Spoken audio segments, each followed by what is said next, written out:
Chers amis, Shalom Uvracha Beshem Hashem Naaseh V'Natzliach, Yom HaAtzmaut Sameach Lekol Am Israël, un jour spécial, et on va dire que ce sera le Yom HaAtzmaut un peu le plus différent des autres. Je n'ai pas de souvenir d'avoir vu un Yom HaAtzmaut comme celui qui a commencé hier soir et qu'on voit ce matin. C'est sans musique, c'est sans stand, c'est sans feu d'artifice, sans défilé. Ni d'armée, ni de tanks, juste peut-être des avions qui déferleront peut-être au fur et à mesure à Jérusalem. Parce que c'est un Yom HaAtzmaut emprunt aussi de méditation sur le 7 octobre. Encore 134 otages prisonniers dans les geôles et les tunnels du Hamas. Des opérations chirurgicales que mène l'armée d'Israël sur place avec le Hamas caché parmi les civils. La critique du monde entier, l'antisémitisme montant et flagrant pratiquement dans tous les pays, avec des gens qui hurlent des slogans alors qu'ils ne savent même pas où se trouve le pays d'Israël, qui ne savent même pas l'histoire du peuple d'Israël, mais simplement qui entendent le nom cassé du juif, donc pour eux c'est parfait. Mamash, on vit une situation très spéciale, mais en même temps, Bezrat Hashem, on sait que de l'obscurité sort toujours une grande lumière.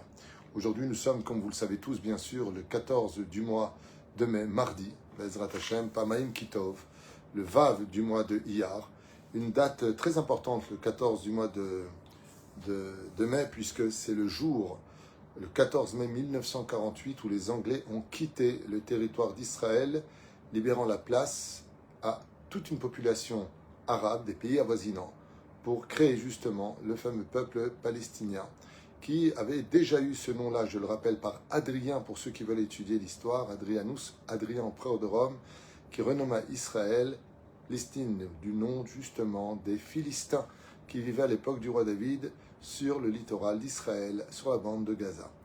Mais ce peuple a été décimé, disparu depuis des décennies, et puis, comme par hasard, on prendra de droite et de gauche une nouvelle identité. Ce que je dis n'a rien de raciste et rien de provocateur. C'est ce que je vous invite à aller voir vous-même et d'étudier vous-même dans l'histoire, dans n'importe quel livre d'histoire. Vous verrez qu'il n'y a jamais eu d'histoire ni de racine à tout ce qu'on est en train de vivre. Le peuple d'Israël a toujours été reconnu, même dans le Coran, comme étant le peuple légitime de sa terre. Et la reine, dommage pour toute cette situation.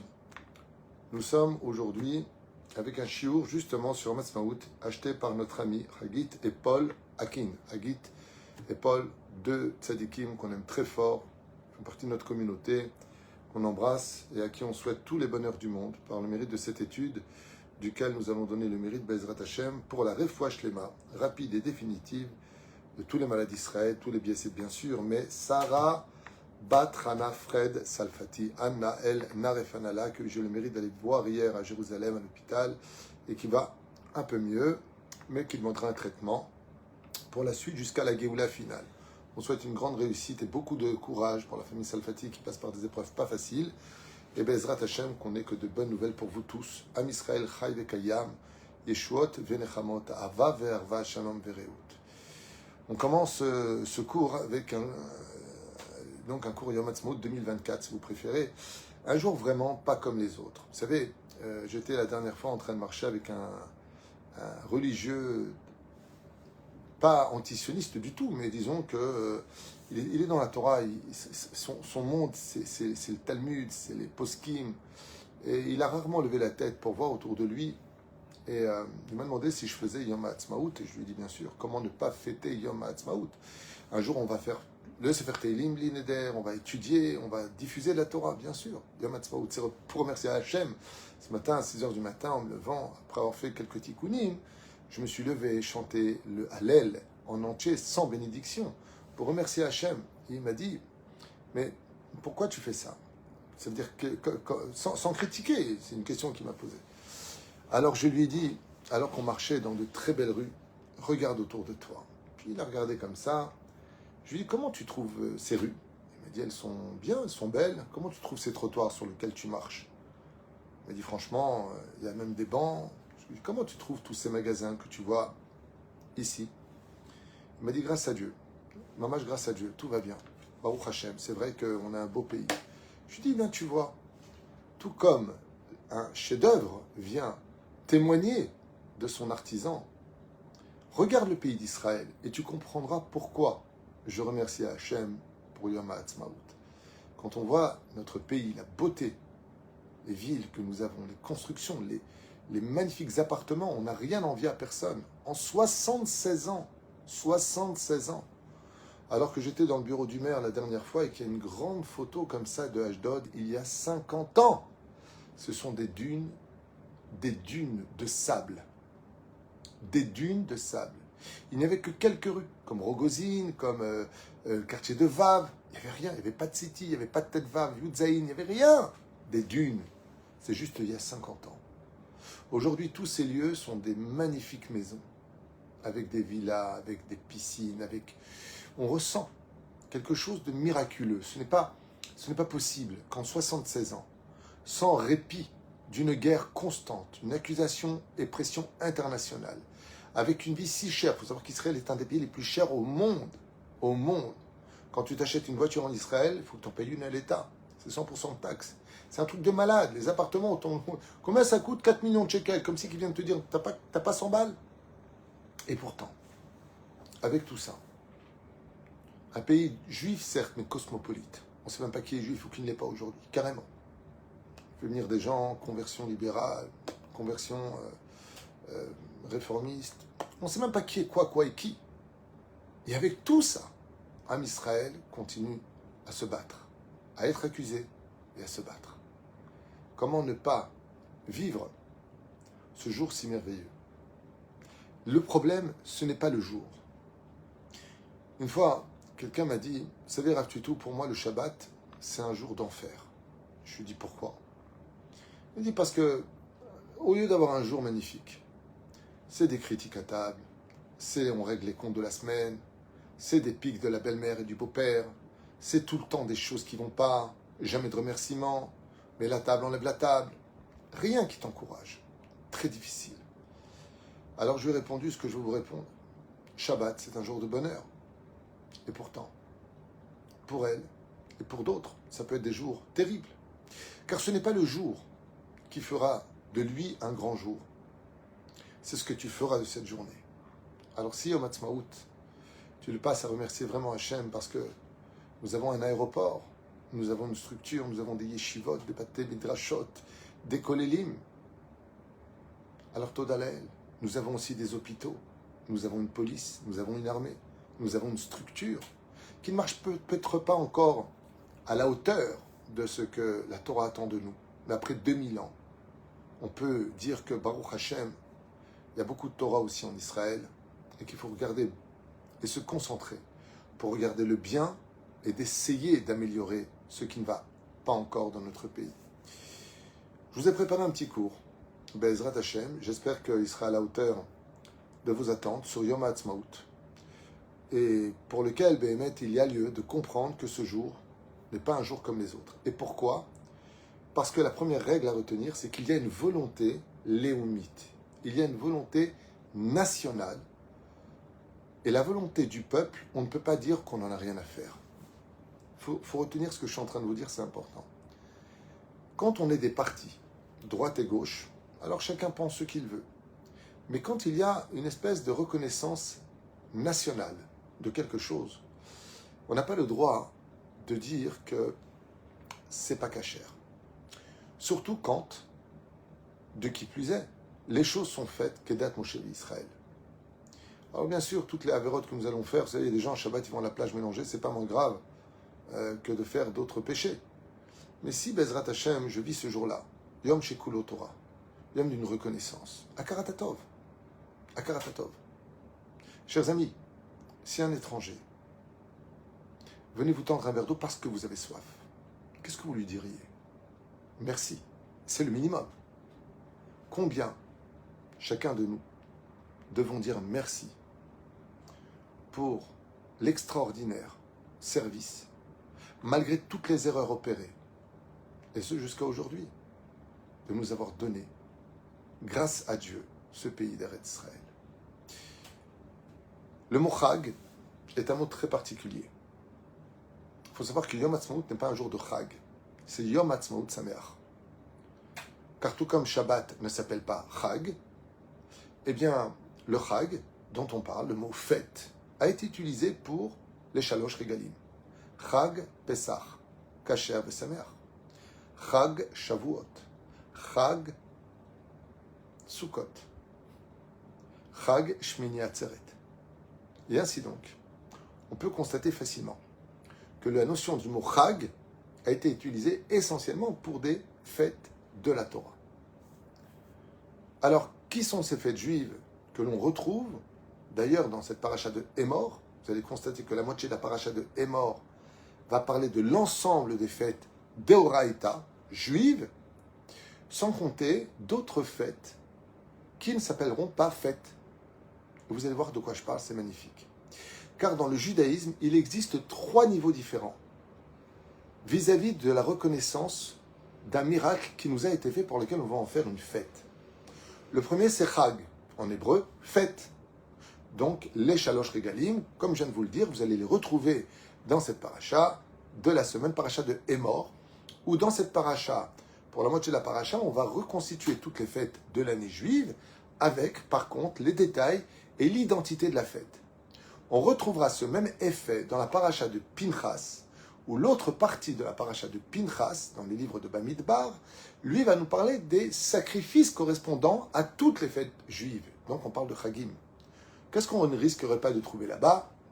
Purim ou Hanouka, qui ne sont pas des fêtes de la Torah, mais qui sont des fêtes spéciales qu'on n'appelle pas fêtes. Vous allez constater qu'on dit Purim, Sameach. On ne dit pas Chag, Purim, Sameach. Après, c'est une appellation. Ah ben, c'est pas vrai. On dit Purim, Sameach. Hanouka, Sameach.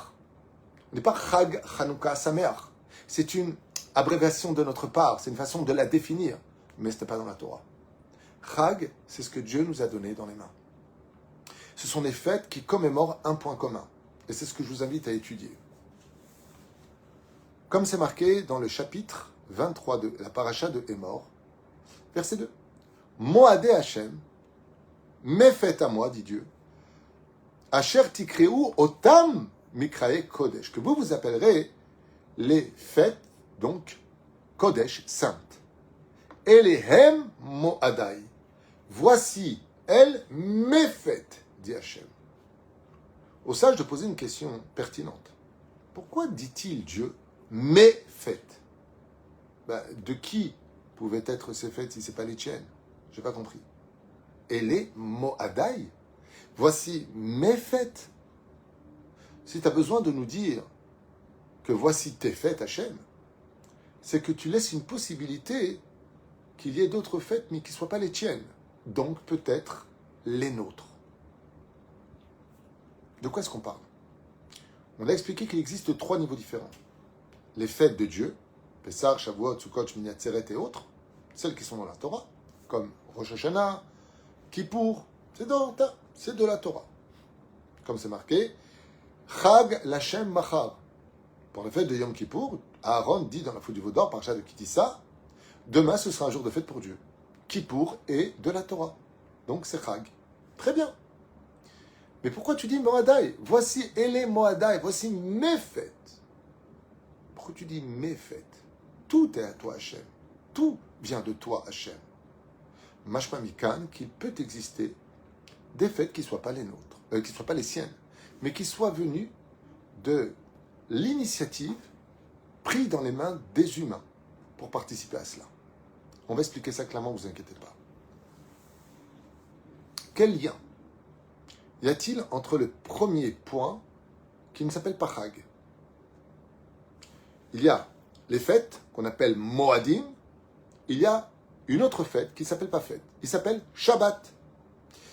Cette fête de Shabbat, qui n'est pas une fête, qui s'appelle Shabbat Shalom, donc vous avez remarqué que Shabbat est le jour le plus grand de tous les jours, plus que tous les autres jours, sachez-le. Shabbat, rien ne peut le dépasser. Al-Pisod.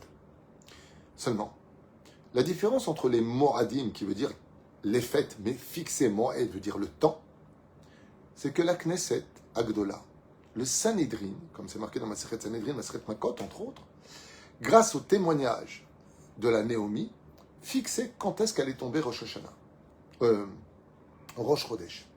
Et selon la définition de quand va tomber Rosh Chodesh, on définissait la date de la fête juive. Ce qui fait, par exemple, on va fixer le 15 du mois de Nissan, c'est la fête de Pessah. D'accord, mais quand est-ce que commence Rosh Chodesh pour compter le 15e jour? C'est les Juifs qui prenaient cette initiative. Ce qui fait que la fête de Pessah, Shavuot et Sukkot, Yom Kippourim, comme on a vu à Mahloket Rabban, Shimon ben Gamliel et Rabbi Yoshua, qui ne sont pas d'accord sur le jour où va tomber Yom Kippour, à cause justement des témoignages et de la Néomie, à savoir est-ce que la lune était dans son croissant, pas son croissant, quelle forme avait-elle précisément? Eh bien, ce sont les hommes qui fixent ces dates-là. Shabbat est différente. Elle n'attend pas l'approbation de l'homme, ni la décision de l'homme. Shabbat vient de façon hebdomadaire. Le 7e jour, c'est Shabbat.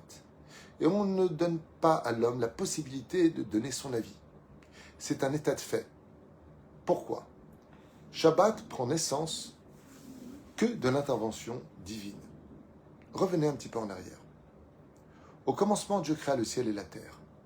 Dieu a créé toute la nature, les univers, les galaxies, les animaux. Tout a été créé.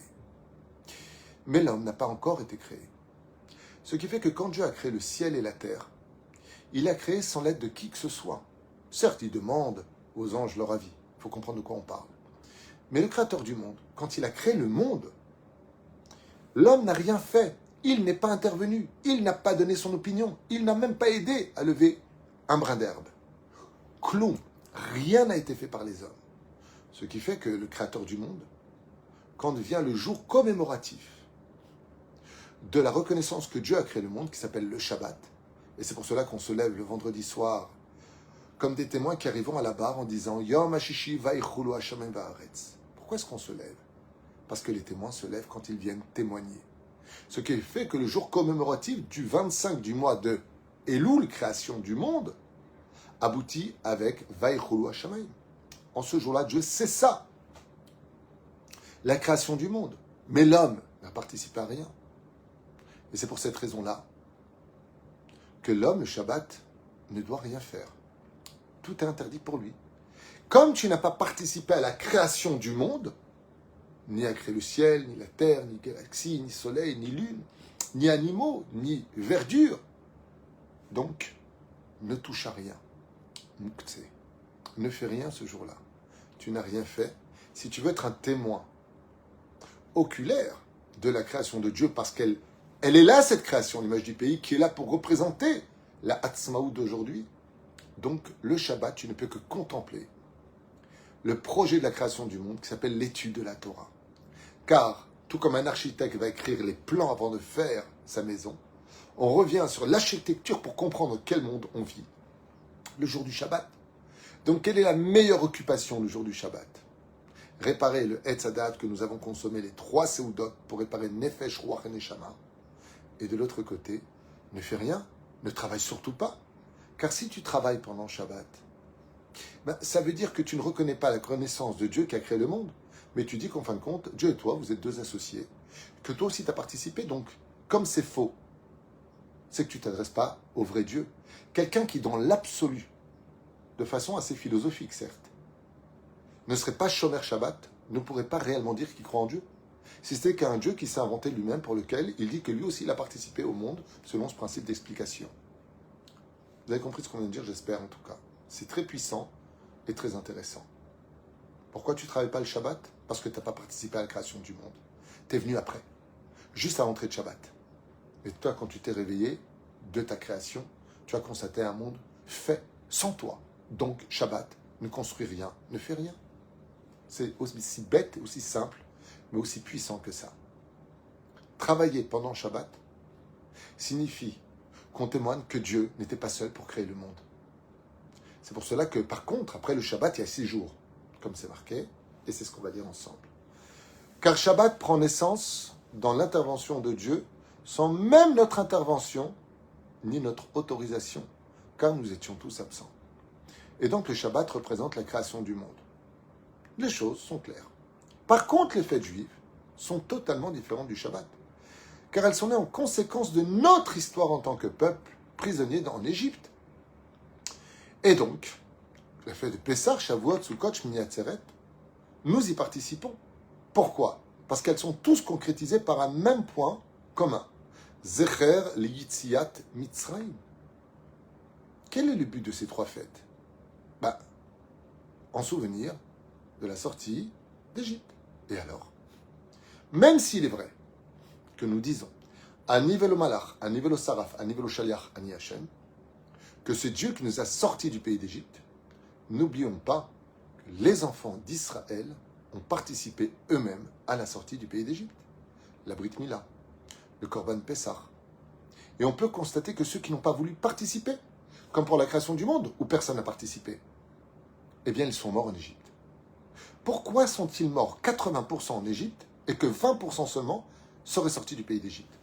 Car seul celui qui voulait sortir, donc agir comme un associé de Dieu, pouvait intervenir. Et c'est pour cela que la différence entre Shabbat où on ne fait rien et Yom Tov où on ne fait rien, c'est Chetziol Hashem, Chetziol Adam, comme le dit Rabbi Yoshua.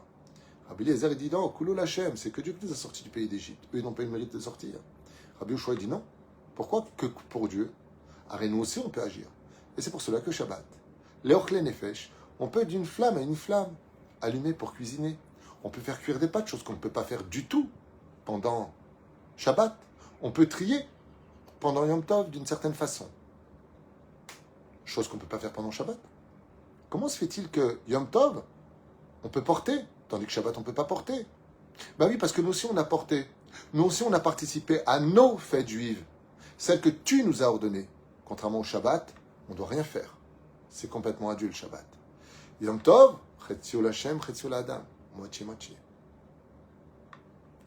Je ne sais pas si, Bezrat Hashem, j'arrive à vous faire partager la grandeur de ce shiur pour arriver à Yom Ha'atzmaut. Vous allez comprendre. Et donc, participer avec Hashem à la concrétisation de l'existence des fêtes juives, car les fêtes juives et les Mo'adai sont des fêtes d'association entre le peuple d'Israël et son Créateur, contrairement à Shabbat, où Hashem a fait absolument tout seul. Velachen Shabbat, Briat HaOlam, Hem Maaseh Eloki, Bilvad, Lelo Shum Shutafut Shel Israël. Comme je viens de l'expliquer, je l'ai écrit, je vous le lis en hébreu. Ve'alken, Ma'alenu La'asot, Kedei Liot Shutafim Shel HaKadosh Baruch Hu, pour goûter à la Gdusha du Shabbat, donc pour pouvoir être de vrais témoins sur le fait de dire que Dieu a créé le ciel et la terre, c'est devenir de façon passive à Shabbat, ne rien faire, si ce n'est que le Kiddush pour goûter de la Gdusha de Maaseh Elokim, car le Shabbat n'appartient qu'à Dieu. D'où la gravité d'enfreindre le Shabbat. Chas v'shalom. Shabbat, si tu enfreins, tu es chayav mita, condamné à mort, selon le Beddin. Yom Tov, tu es karet. Vous voyez la différence? Comme ça, donc, car comme Hachem était le seul actif et acteur de la création du monde, à toi de t'annuler chaque Shabbat et de ne rien faire, comme à l'origine, pour t'associer un temps soit peu à la Gdusha du Shabbat dans la réalité des faits et non pas dans ton imagination. Car si tu n'as rien fait, alors ne fais rien. Ainsi, le Shabbat ne dépend pas du Beddin ou de la fixation de sa date, elle vient d'elle-même, toute seule, s'imposer dans le monde. Contrairement aux fêtes juives, qui, elles, toutes représentent Zecher l'Yitziat Mitzrayim, car malgré le fait qu'Akadosh Baruch Hu nous ait lui-même sorti du pays d'Égypte, il fallait aussi que nous sortions d'Égypte de notre propre initiative, comme je vous l'ai dit, des 80% qui ne sont pas sortis. Alors on a vu qu'il y avait trois façons de faire des fêtes dans le judaïsme. La première, les Moadim, la deuxième, le Shabbat, qui est complètement différente, et puis qui ne s'appelle pas fête, les Moadim s'appellent fête, et puis il y a un troisième, qui est complètement différent. Où, par contre là, écoutez bien, ouvrez bien grand vos oreilles, rien n'est interdit. Tu peux travailler, tu peux fumer, tu peux cuisiner, tu peux prendre ta voiture, tu peux prendre ton portable, rien n'est interdit. C'est trois fêtes. Il y a trois fêtes, Incroyable. C'est quoi? Purim, Hanouka, Yom Ha'atzmaut. Quel rapport entre ça? Pourquoi explicitement ces trois fêtes-là ne s'appellent pas des fêtes? L'âme. Et les Moadai, ça c'est moi qui les ai faits. Je suis choutaf avec vous, je suis associé avec vous. Mais la fête de Purim, est-ce qu'on y voit le nom de Dieu? Une seule fois dans Megillah? Non. Dieu reste caché. Pourquoi Dieu, Aster Astir Panay, pourquoi est-ce que Dieu reste caché dans la Megillah Esther? Si on observe de façon extérieure, sans rentrer dans les détails que tout vient de Dieu et tout est grâce à Dieu, Toda Rabba, on le sait, tout le monde le vit. Tout le monde le sait, tout le monde l'a compris. Mais qui sont les acteurs de la Megillat Esther? Esther, Mordechai, Attar, qui tu veux. Et le peuple d'Israël. On voit à la fin de la Megillat Esther que les Hébreux, les Juifs, prennent les armes et vont tuer dans la ville de Shushan plus de 500 soldats du roi Achashverosh qui comptaient mettre fin à leur vie. Car celui qui se lève pour te tuer, lève-toi avant et tue-le. Ainsi donc, les acteurs de la Megillat Esther, de ce fameux moment de Purim, c'est le peuple d'Israël. Étant donné que Dieu reste caché, hop, en dehors, il se cache, c'est tout grâce à Dieu, c'est sûr. Aster Astir Panaï. Dieu est dans les initiales, il est au milieu des lettres, il est à la fin des lettres. Dieu va créer les rencontres pour bien montrer que la carte d'identité de Dieu, quand il veut passer incognito, c'est le hasard. Mais Akadosh Baruch Hu laisse la place, en tant qu'acteur, à l'homme. Donc étant donné que c'est nous qui sommes actifs, il n'y a pas d'interdit pendant la fête de Purim. Mais par contre, comme je suis resté caché, vous allez me dévoiler mes 4 lettres Yud Ke Vav Ke par la Megillah, le Mishteh, Mishloach Manot, Matanot Layonim. Là, vous allez agir. Les 4 mitzvot de Purim sont contre le Yud Ke Vav Ke. Mais qui sont les acteurs? Vous. Comme c'est vous qui êtes les acteurs de votre fête, je ne vous interdis rien, dit Hachem. Tu veux allumer l'électricité, tu fais ce que tu veux. Juste, n'oublie pas, reste toujours kadosh. Ça n'a rien à voir avec les fêtes. Il faut être kadosh même un jour de chol. La deuxième fête, qui n'est pas une fête, mais qui est une fête, c'est la fête de Hanouka. Où sont les acteurs de Hanouka? On est dans Masechet Shabbat, à partir de la page 21, 22, 23, 22 plutôt, 23. Et là-bas, sur l'allumage, le côté religieux, oui, il y a de quoi dire. Les nesses que Dieu a fait avec les bougies. Mais qui sont les acteurs? Matatia Kohen Gadol, les fils, les Maccabis, ils sortent en guerre. Et c'est ce qu'on dit dans la prière. Nombreux, dans les mains de si peu, des Giborim, Be'at Halashim, des héros dans des mains de gens très faibles. Dieu a fait un miracle, mais il est resté caché. Malgré tout, qui sont les acteurs? Les hommes. Ça non plus, ça ne s'appelle pas fête, mais on le fête.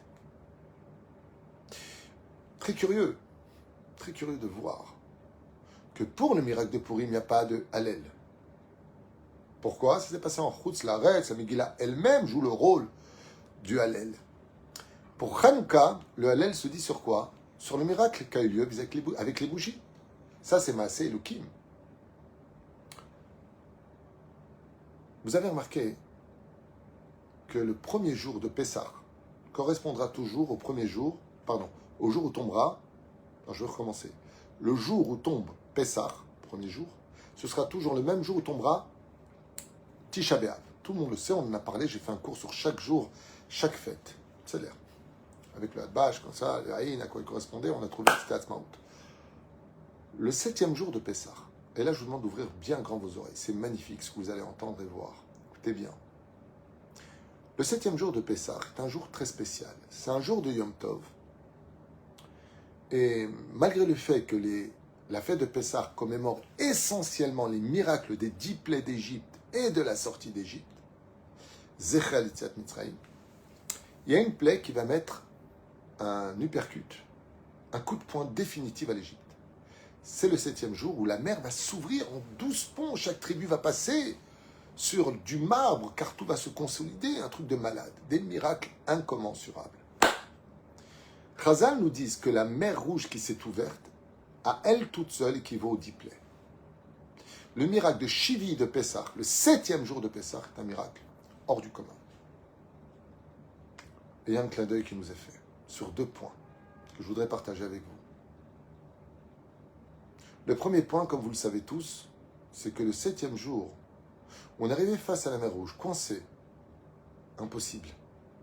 De façon rationnelle, Israël n'a aucune chance. 600 chars armés jusqu'aux dents qui veulent notre mort. Droite et gauche, le désert aride, et on a vu que 80 000 de la tribu d'Éphraïm avaient été décimés. Qui aurait pu vivre avec des enfants? Qui va dans un désert avec des enfants? Et en face de nous, l'océan, la mer Rouge, avec 1800 mètres de profondeur. Qu'est-ce que tu veux qu'on fasse? Ce qui reste à faire dans un cas pareil, c'est prier. Et Dieu dit, Matitzakelai. C'est pas le moment de prier. Ok? Alors on va se battre. Non, il ne faut pas vous battre. Pas être ingrat, on ne peut pas frapper des maîtres. Vous avez été esclave chez eux, vous nous donnez à manger. Non. Bon, alors on va se suicider, à sourd. Bon, on ne peut pas. Bon, alors on va faire quoi? On va revenir en Égypte. Et on va redevenir esclave. Ah non, vous ne reverrez plus l'Égypte. Bon, qu'est-ce que tu veux chez nous? Et Dieu nous dit quelque chose d'incroyable. Daber el ben Israël ve Isaou. Vous ne voulez pas un peu bouger de vous-même? Vous ne voulez pas prendre un peu d'initiative dans votre vie qui viendrait de vous-même? Vous ne voulez pas avancer? Mais où tu veux qu'on... Mais avance.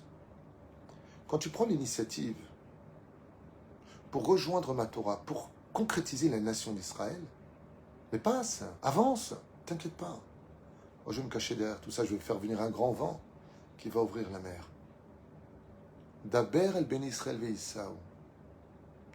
Pour un jour aussi spécial que la mer Rouge, 7e jour, Yom Tov, on fait le Hallel, comme continuité du premier jour, sans bénédiction.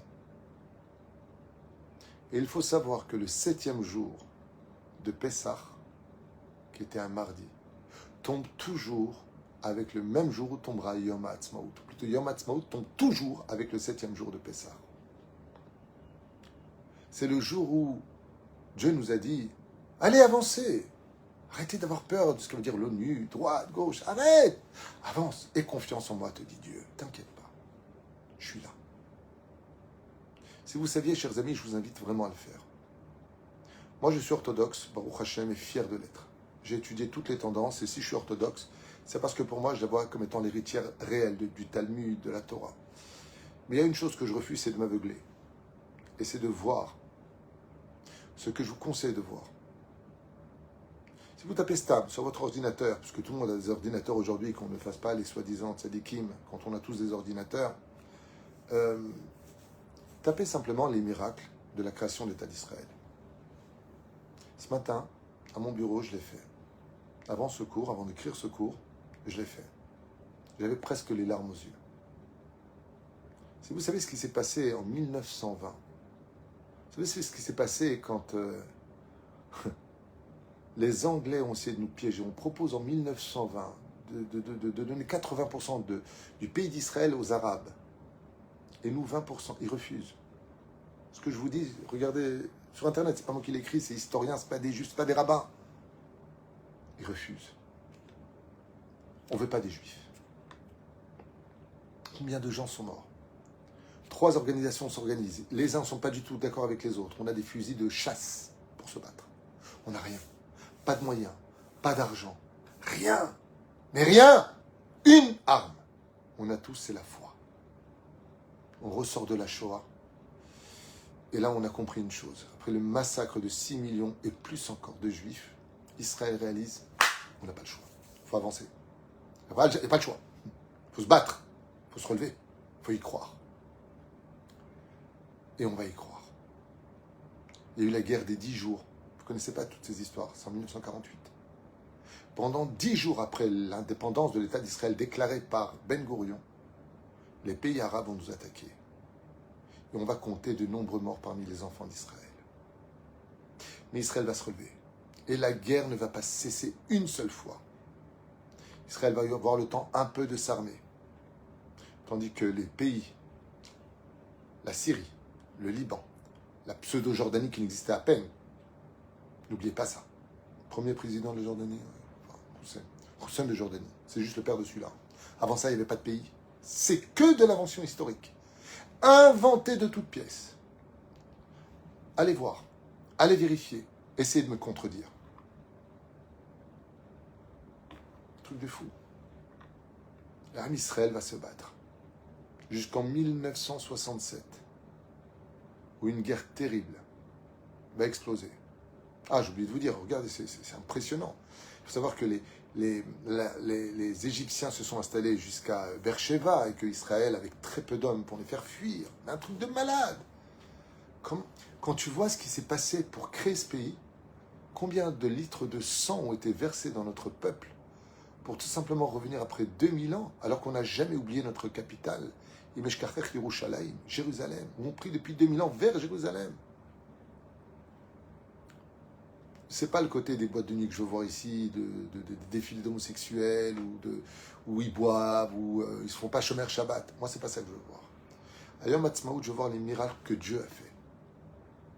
Et quand je vois les miracles que Dieu a fait, à travers son peuple, avec ou sans kippa, comme je l'ai marqué devant moi, la grandeur d'un jour, pas comme les autres. Yom Ha'atzmaut, c'est pas un jour comme les autres. C'est un jour de reconnaissance. Tu sais, dans la Megillat Esther, tu vois pas le nom de Dieu non plus. Hein. Il est juste caché derrière. Dans Hanouka, on voit pas Dieu non plus. Hein. Il est juste avec les Hashmonaïm. De la même façon, Yom Ha'atzmaut, c'est pas un jour de fête. C'est un jour d'initiative où Ele Moadae, mais aussi nos fêtes à nous. La fête de l'initiative d'exister comme étant un peuple indépendant qui va certes commettre beaucoup d'erreurs, beaucoup de péchés, tout ce que tu veux. Mais n'oublions jamais qu'un enfant, quand il vient au monde, il fait encore dans la couche, il vomit sur l'épaule, il ne sait pas encore marcher, il fait beaucoup de bêtises, il prend beaucoup de risques et il n'a pas de problème de mettre sa main dans le feu parce qu'il ne sait même pas ce que c'est. Ce n'est pas le juif de 2000 ans qui est arrivé en Israël. C'est une nation qui vient de naître en 1948, qui correspond d'ailleurs à la naissance d'Avraham Avinu, depuis Adam Arishon, qui est né en 1948, du premier Rosh Hashanah de l'année, naissance d'Adam Arishon. C'est ce que je voulais un peu partager avec vous. 3 niveaux. Les Moadim, le Shabbat, et nos fêtes. Purim, Hanouka, Yom Ha'atzmaut. Nous avons, nous aussi, agi. Et vous verrez que pendant ces 3 fêtes-là, qui viennent de nous, tout comme Shabbat, on n'a rien fait, c'est Dieu qui a tout fait, on ne fait rien. Là, c'est nous qui faisons et Dieu qui nous laisse la place d'acteur. Alors tout est permis. Notre grande teshuva pour remercier Hachem, c'est que maintenant qu'il n'y a pas d'interdit, à nous de ne pas commettre des interdits de la Torah. Yom Ha'atzmaut Sameach Lechol Am Israël Be'ezrat Hachem, et qu'on ait le mérite d'avoir une grande Géoula. Une grande refoua shlema pour cette tzadika, Hashem Vrechota, Shitrazek Betorah Birat Shamayim, et qui on souhaite que du bonheur, la famille Salfati Ayekara, Hana Fred Ayekara, mon cher et tendre ami, Hashem Vrechoto, monsieur Salfati Ayakar, Hashem Vrechotra Tzadik, et puis ton enfant bien sûr, Sarah, Hashem Vrechota Bechol Asher La Lechaim Tovim Ul Shalom, Sarah Batrana Fred Salfati, à qui on souhaite vraiment Ahlama Meira, Briut Etana, Richut Yamim, un beau mariage pour les Vana, Bezrat Hashem, un beau mariage aussi pour Sarah Bat Shlomo, une grande refoua shlema pour Shlomo, Ben Zeira, Hashem Vrechoto Bechol Asher, une grande atzlacha aussi pour son fils, Hashem Vrechoto Jonathan Ayakar, Hashem Vrechoto Hu Veishto Bechol Asher Lo, Kol Am Israël, sans oublier 2 tzadikim qu'on aime particulièrement avec un cœur en or, Paul Akin et son épouse Agit, Bezrat Hashem, qu'on remercie pour avoir acheté ce shiur. Voilà, en espérant que les otages soient très vite libérés, que la paix, que la joie, que le réconfort, que la Géoula, dans toute sa splendeur, soit présente. Je vous affirme, elle est très proche, cette Géoula. On ne sait pas quand est-ce qu'elle va venir, mais on sent que c'est pour très bientôt. Kol Tuv Elitra.